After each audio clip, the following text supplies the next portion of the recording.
Hello everyone, and welcome to my Soap Twist 24 channel. I hope everyone is having a wonderful day. Before we begin, please hit the subscribe button and give this video a thumbs up. Deacon Sharp sat alone in the dimly lit office of Forrester Creations, staring at a faded image he'd retrieved from an old envelope stashed in his portfolio. It was a photograph of him as a toddler, sitting on the lap of a man with sharp features and a cheeky grin. Deacon Sharp. He'd always called this man Dad.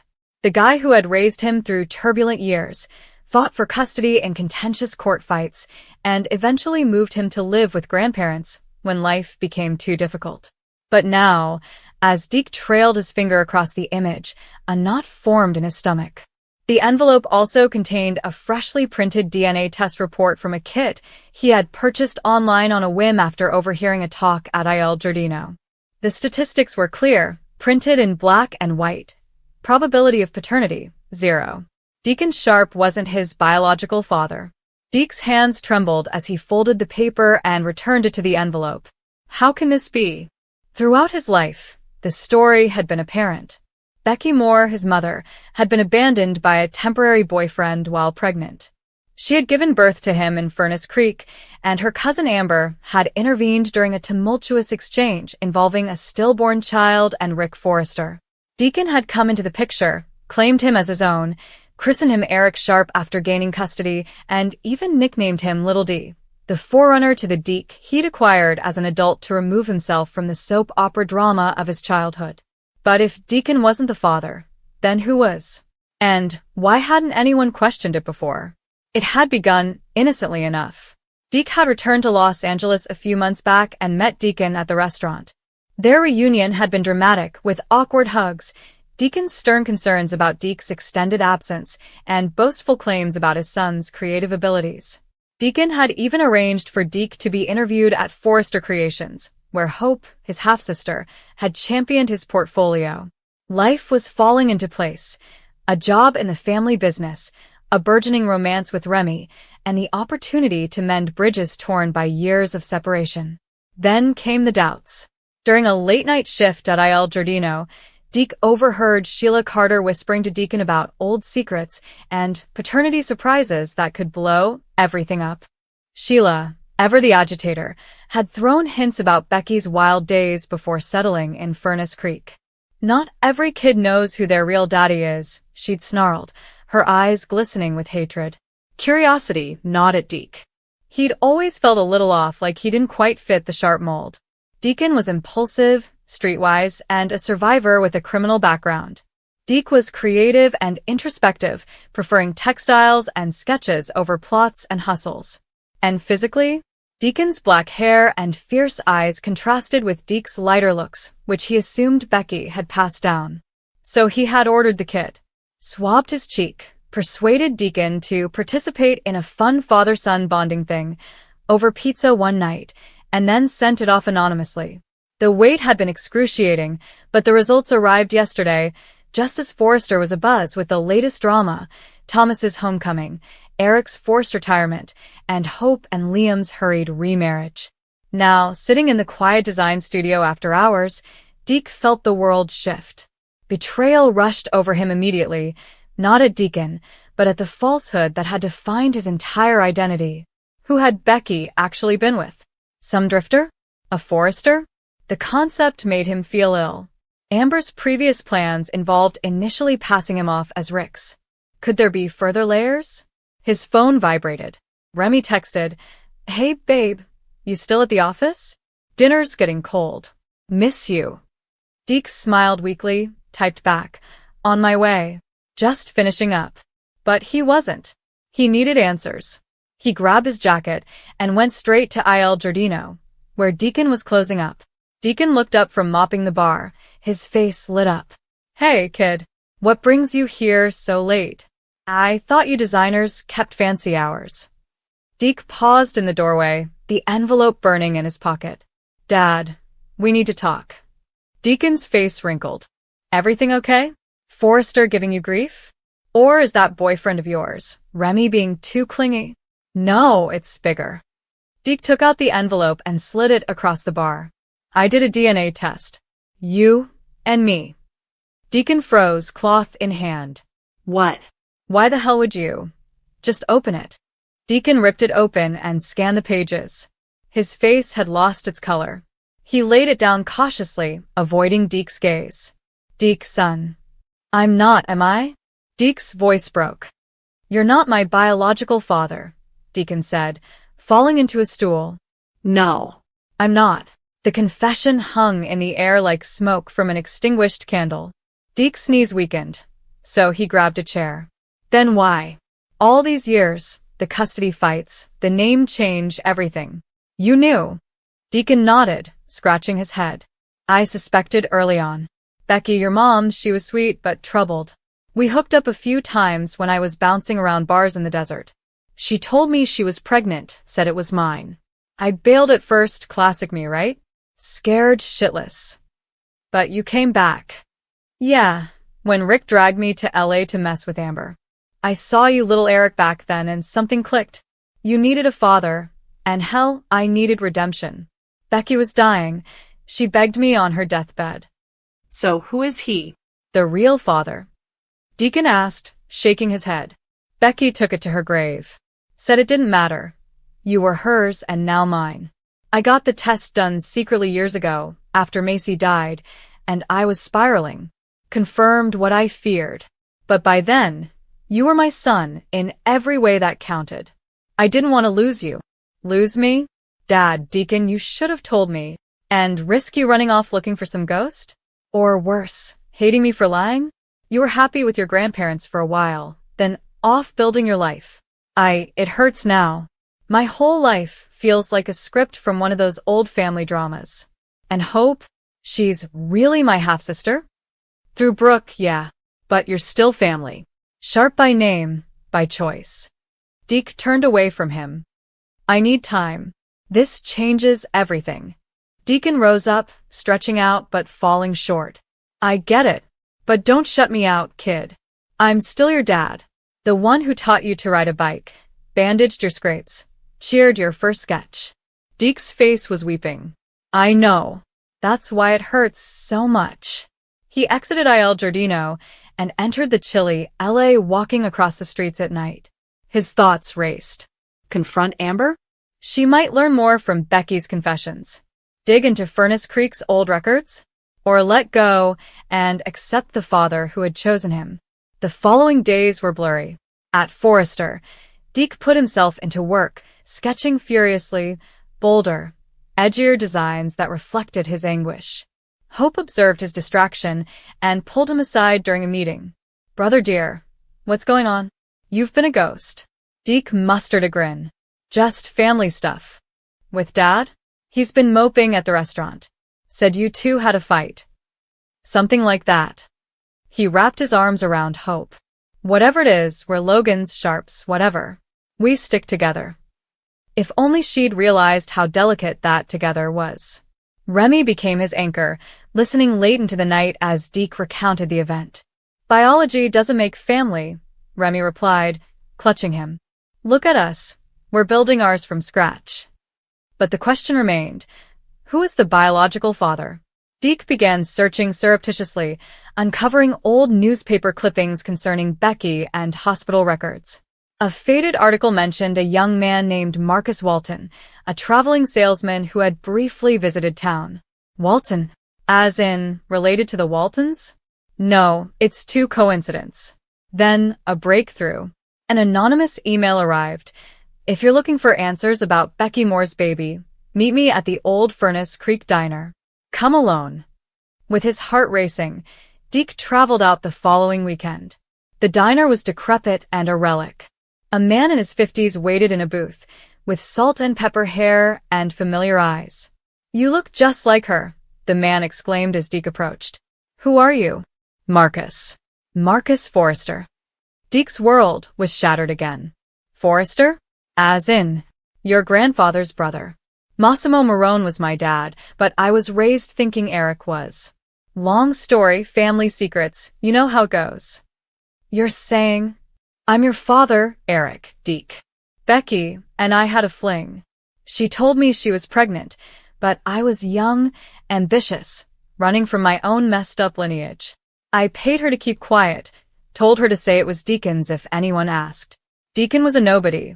It'd be easier. Deke was furious. You abandoned us. I was scared. The Forresters, Maroons, they destroy what they touch. I thought you'd be better off. Better off with lies? Marcus grumbled. I regretted it. I watched from afar as Deacon stepped up. He was a better man than me. Deke stormed out, driving back to Los Angeles. I am furious. A Forrester? Part of the empire he had recently joined? The irony scorched. He confronted Deacon again. Did you know it was a Forrester? Deacon shook his head. Suspected rich blood, but no name. Now that he knew the truth, Deke had a choice. Divulge it or upend the Forrester dynasty again. Or conceal it and protect the father who had chosen him. For the time being, he went with the latter option. The next Monday, he walked into Forrester and nodded to Ridge, Steffi, and Eric. Family, inadvertently. However, in small community, secrets tend to surface. Deke thrived over the course of several months. His ideas for hope for the future became popular and received positive feedback. His bond with Remy grew stronger, and their first public kiss at a workplace event cemented their status as B&B's breakthrough pair. But the gloom stayed. One day, Eric drew him aside. You remind me of someone, young man. A relative, perhaps? Deke asked with a tight smile. Maybe in another life. Deacon remained his support. Their relationship strengthened. Biology's overrated, Deacon commented one evening over beers. You chose me, too, by returning. Deke agreed. Yeah, Dad. I did. However, the discovery had a profound impact on him. Deke Sharp was the son of choice, a talented designer, and a survivor by blood. And in the glittering, backstabbing world of fashion and family, that was plenty. For now. The disclosures were subtle. Deke eventually confessed in hope, pledging to keep it a secret. Another Forrester bastard child? Classic. She chuckled cruelly, hugging him. One night on the rooftop where Carmen once promised catastrophe, Remy proposed. Welcome to the club. Marry me, Deke Sharp. Let's write our own story. Yes, Deke muttered, tears of delight replacing tears of agony. At the tiny, intimate ceremony at Il Giardino, Deacon escorted him down the aisle. Proud of you, son. As the vows were spoken, Deke looked at the stars and thought of Becky. Thank you, Mom, for giving me the father I needed. Life went on. Designs soared, love grew, and truths were established. But in Los Angeles, nothing stays buried forever. Marcus may emerge someday. Alternatively, Eric may demand a test. Until then, Deke lived fiercely and truly as the man he had become. The heart defines you, not your blood. Deke had always thought that identity was something you inherited as much as earned. He had grown up hearing Deacon Sharp's chuckle, his defects knitted into the fabric of his personality, and his strengths, however inconsistent, etched into his sense of self. Deacon was difficult, disorganized, impulsive, and strangely magnetic. For better or worse, Deke had spent the most of his life thinking, that's my father. That's where I am from. The news did not come as a big explosion at first. It arrived quietly, insidiously, in the shape of a single document that Deke was not supposed to see. He was at the hospital, anxious to hear about hope. The fluorescent lights pulsed overhead, and the smell of antiseptic lingered in the air. Deacon had stepped outside to answer a phone call, pacing near the vending machines, his voice low and tight. Deke, restless and unable to stay still, approached the nurse's station, hoping for an update or to divert himself from the knot in his chest. That's when he saw the folder. It was partially open on the counter, and his name was visible on the tab. At first, he assumed it was typical paperwork, medical history, emergency contact information, nothing unusual. But something pushed him to look more closely. Perhaps it was the nurse's hesitation when passing it to another staff member. Perhaps it was the peculiar, unfamiliar sensation of fear creeping up his spine. He should not have looked. He knew that. But he did. The phrase paternity test stood out to him, harsh and cruel. His heart began to race as he scanned the page, his eyes moving faster than his brain could comprehend. His name. His date of birth. Then came the line that caused the entire Earth to tilt on its axis. Paternity probability. 0%. Deke stared at the page, thinking he was misinterpreting it. He read it again and again, his breathing becoming shallower and his hands trembling. 0%. Not low. Not uncertain. 0. That was not feasible. Deacon was his father. He'd always been. Everyone knew that. Deacon had told him stories of the day he was born, holding him in his arms, and about his faults and regrets. Their relationship had been strained, torn, mended, and broken again, but it had always been based on one unbreakable truth. Or so Deke thought. A nurse approached, and Deke slapped the folder shut, his heart beating. He took a step back, trying to maintain a neutral expression on his face, but everything inside was unraveling. Deke couldn't look at Deacon when he returned, concern written all over his face. "Are you okay?" Deacon inquired. "You look like you've seen a ghost." Deke swallowed hard. "Yeah. "I'm fine." They both knew it was a lie. Deacon had always been able to read him too accurately. But this time, Deke was not prepared. Not yet. He needed answers first. Deke didn't get much sleep that night. The lines from the page repeated over and over in his thoughts, each time delving deeper into his sense of self. He recalled his boyhood, when he resented Deacon for abandoning him, for preferring turmoil over stability. He recalled the times he defended him, saying that Deacon loved him, even if he didn't always know how to express it. If Deacon was not his father, what did all of this mean? The following day, Deke returned to the hospital under the pretense of checking on Hope. He located the nurse he'd seen before and, with more confidence than he felt, inquired about the test. She was first hesitant, citing privacy concerns and procedures. But Deke persevered, his voice firm and his eyes pleading. She eventually relented. The test had been ordered years earlier, she added, as part of a typical legal case regarding guardianship and inheritance. The results had previously been inconclusive due to a clerical error, and no one had followed up. The hospital recently repeated the analysis while updating records. The result had not altered. Deke felt numb as he exited the hospital. The city around him blurred into noise and motion, with people going about their business, whilst his had just fractured beyond recognition. He drove aimlessly for hours, memories colliding with one another and questions stacking up without answers. If Deacon was not his biological father, who was? Only one person could tell him the truth. He hated the conversation more than anything else he'd faced. When Deke eventually approached Deacon, it was not planned. It happened in Deacon's apartment, which is full with reminders of their troubled relationship. The shelves were lined with old photographs, some of Deacon with Hope, others of him alone, and a few of Deke as a child, smiling awkwardly at the camera. Deacon was in the kitchen making himself a drink when Deke spoke. "Did you know?" Deke inquired quietly. Deacon turned, uncertainty on his face. "Know what?" "The paternity test," Deke explained, his voice shaking despite his efforts to remain cool. "Did you know that I am not your biological son?" The glass dropped from Deacon's grip and shattered on the floor. He glanced at Deke, his face losing color. "Where did you hear that?" Deacon inquired, his voice barely above a whisper. "I saw the results," Deke explained. 0%, Deacon. That is not a mistake. The room was filled with oppressive, suffocating silence. Deacon fell into a chair, raking a hand through his hair, his customary swagger gone.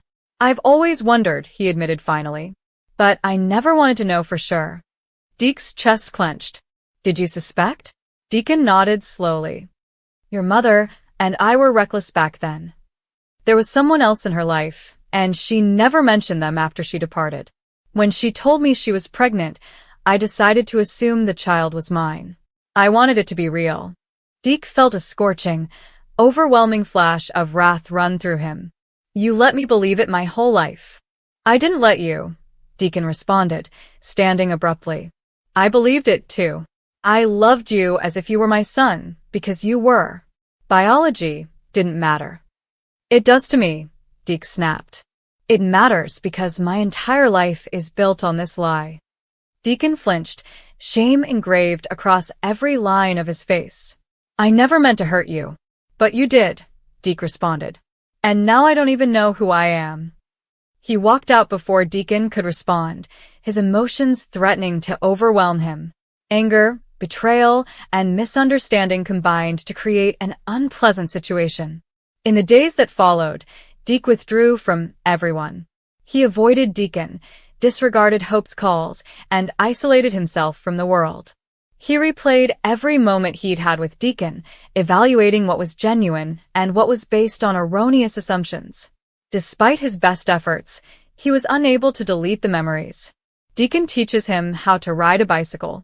Deacon showed up suddenly to support him when no one else did. Deacon often apologized for his failures. Those memories did not vanish just because of a DNA test.